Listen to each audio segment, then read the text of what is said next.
आपका कप्तान जब तक उसके अंदर खून है वो खड़ा है, आखिरी गेंद तक लड़ने वाला कैप्टन है आपका।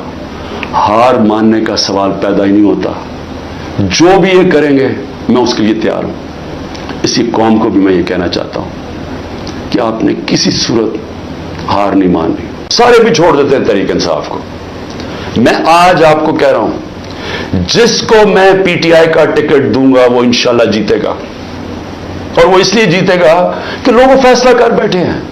मुझे ये बताएं, कभी हुआ है पाकिस्तान की तारीख में कि पीडीएम पार्टीज के साथ इस वक्त एस्टेब्लिशमेंट जुड़ी हुई है, इनके साथ इलेक्शन कमीशन जुड़ी हुई है, इनके साथ आईबी और एफआईए और सारी एजेंसी जुड़ी हुई है, इनके साथ सारा जो गवर्नमेंट का ये जो केयरटेकर गवर्नमेंट्स हैं, ये पूरी तरह कभी हुआ ही नहीं है। केयरटेकर गवर्नमेंट फंड्स इनको दे रही हैं, सब कुछ इनकी मदद कर रही है, फिर क्यों इलेक्शन से भाग रहे हैं?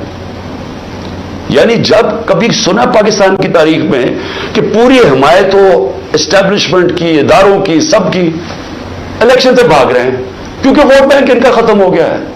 पॉलिटिकल पार्टी तब खत्म होती है जब उसका वोट बैंक खत्म होता है। इनका वोट बैंक खत्म है। आप इस घोड़े के अंदर जितनी मर्जी फूंक भरते रहे, इससे गिरना ही है। जब रेस में खड़ा होगा ये गिर जाएगा। और तहरीक इंसाफ को आप नहीं खत्म कर सकते।